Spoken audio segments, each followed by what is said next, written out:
Jeremiah chapter 29. Jeremiah chapter 29. I'll get there in a moment. Jeremiah chapter 29, and I want you to go down to verse 13. Now this is a little crucial verse. If I were you, I would mark this verse in my Bible, or I'd write it out in the front of my Bible, someplace where I know I could get to it. I know I would remember it. This is a very powerful verse. We know the story of Jeremiah. You know Jeremiah was the prophet that was left behind for the ragamuffins that the captors didn't want. You know, wouldn't you feel great about yourself if all of a sudden your country was in captivity and the sergeant of the guard or whoever it was come along? You fellows look at me now. I want you to stand up when I point to you, and he says, "I'll take you. I'll take you. I'll take you. I don't want you. I don't want you. I'll take you. I don't want you." Wouldn't you feel wonderful if you weren't even qualified to go into captivity? You know, wouldn't you feel good about that? I mean, and that's what he did. And so he left those behind, and God sent those fellas that are left behind a prophet named Jeremiah. And so thank you, fellas. You can be seated now. So Jeremiah chapter 29, look down to verse 13. You can read all the stories above it and below it if you like. But here is the crux of what we're trying to get to tonight. "And ye shall seek me, and you'll not be able to find me." Oh, I'm sorry. I must be in the wrong Bible. "And ye shall seek me and find me, when ye shall search for me with all your heart." Now here we come to one of the key issues of crucifying the flesh and dying to self. It's very, very simple. You must get to know God intimately. You must get to know God intimately. You've got to understand more about God than what the average Christian does. It's a sad thing to me. Now I know, okay, this is no excuse for you, and it's no bragging on me. I am a full-time pastor. I have hours to study the Bible and pray that you don't have as working people. One of these days I might get a job and I'll share in your problems. But I know I have more hours to do some things than you do, but that's the design of it, and that's the way we want it. And that's why I see young men, I became a preacher. I figured my mama was going to make me go to church for the rest of my life. I might as well be the one that stands up and hollers as the one that has to sit there and listen to it. And so I understand that. But everyone can have an intimate relationship with their God. But most Christians have a very shallow relationship with God. He's the fire truck. He's the spare tire. He's what we go to when everything else falls apart and we've tried everything and everybody and nothing's working, and then we run over and we say, "Oh God, help me now." And all we ever learn is the power of God. And by the way, He loves us, and so many times when we do that, He's there for us. But you need to learn what it's like to know God on an intimate level. Let me just ask something here. I don't think I want you to raise your hands. Maybe I will, maybe I don't. I don't know. But have you ever been in a situation where you knew that God came to help? Or maybe you were in your prayer closet, and all of a sudden you knew beyond any shadow of a doubt you were in the presence of God, and you felt the great peace of God, and you felt that joy and peace that's almost indescribable because it's just you and God.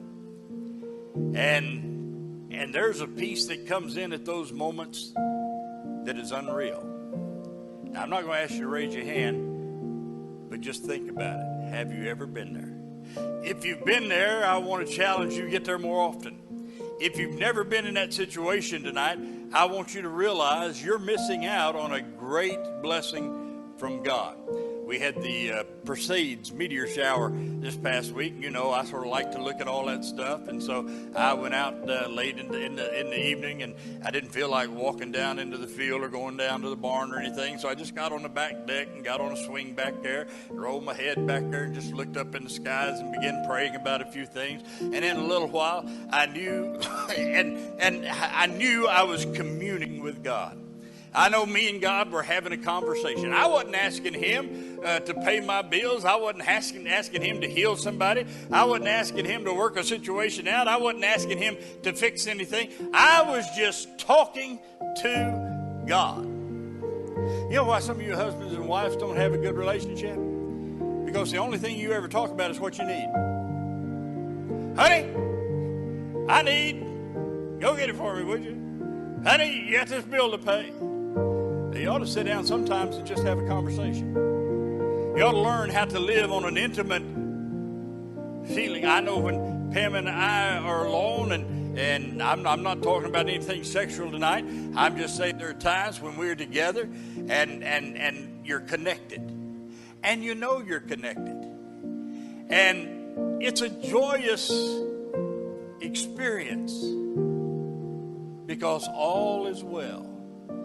Well, that's what I'm talking about with God. He got with me this week there out there on that back deck, you know, and I was just talking to him and telling him about some stuff. Now, he already knows it, you know, but most of the time when Pam tells me stuff, I already knew it. But I sit and listen to her anyway. And I know stuff I tell her, she already knows it because I already told her 10 times. But I'm talking about tonight that relationship that is so sweet. I sing that song, and I love that song, In the Garden. He walks with me. He talks with me. He tells me I am his own. See, if you don't ever get alone with God when there's not a crisis, you'll never know him on a deeper level. Unfortunately, most Christians only know God in prayer when they're absolutely having to get something answered. You know, God wants to talk to you sometime when you don't need his power to show up. I got several members here at Mount Pisgah because I've taught this for many, many years around here, but I got several members around here just come up sometimes and just say something nice to me or say something good to me. They don't come up and ask me a question for advice. They don't come up and say, "Bro, preacher, I got this problem." They come up and they just say, and boy, I enjoy that, Brother Corey. I don't mind when folks have problems. That's one of the reasons I'm here for. When they have problems, they want to share those problems. I don't mind that. But it sure is good sometimes to have somebody just to want to talk to you because you're you. Not because you can fix anything. Not because you can help. But just because you're you. And I think God's the same way. God says he made us in his image. And so I'm just saying if you want to live that crucified life, you're going to have to get to know God better than just superficially. You're going to have to get to know him. See, that's what it's talking about in praying without ceasing. A lot of people always ask me about that verse. How can you go through the day with praying without ceasing when you got work to do? Well, it's real simple. It's just, I explained it this way many years ago. Pam and I used to drive from St. Louis to her home in Canalou, Missouri all the time. Sometimes we'd get in the car. We'd drive for 75 miles without saying a word to each other, and we weren't even mad.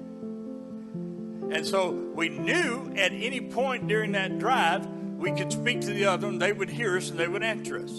Because our communion was already there. Do you understand what I'm saying?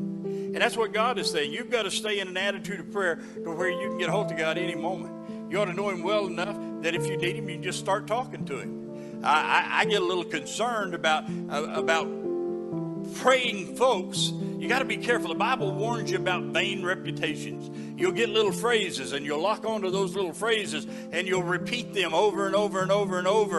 Or you'll think, I warn the fellows in the prayer room, don't pray in here to impress somebody else in the prayer room. If you're thinking about somebody else being impressed, you're not talking to God. And so sometimes we just have a conversation with God. He's our God. He's our friend. And there's times when you just need to talk to him. It's not a problem. Just talk to him. Just fellowship with him a while. Tell him how good he's doing. Say, man, oh my goodness. Oh, we had a sunset the other night. I probably talked to God 5 minutes about that sunset. That sunset was so pretty. He said, boy, preacher, this don't sound like the mean, rough pastor that I know. Well, there's another side to me. You know, but getting away with my sunset, and I'll knock you in the head. So smile. But that sunset was so pretty, I just started telling God, I said, boy, you've done a good job tonight. Now, I'm nobody to tell God anything, but I'm just communing with him. I started praising him for the clouds that help make the sunshine. Miss Dooms got a beautiful lesson for women on without the clouds, you don't get the pretty sunsets. And it's true, if you don't have some clouds in there, there's not a pretty sunset. You know, it's not just pretty goes down by itself. You get all those colors when it's covered up with all these clouds and everything. And I probably went on for about 5 minutes about how pretty that was and how I'd never seen an artist paint anything that beautiful. I'd never seen on canvas anything that was that pretty. And God, that's just amazing. And thank you, God, for putting that in the sky so some little measly fella like me can have a chance to look at it. Do you understand what I'm saying tonight? You got to get away from this superficial Christianity. If you're going to live a crucified life, it's got to be a moment-by-moment thing, and you got to get a little deeper with God. He's got to become somebody that's very real to you. He's got to become somebody that's more than just the fire station, more than just the spare tire, more than just the fellow we yell at when we got problems, more than just the fellow we get mad at. He's got to be the fellow we commune with often.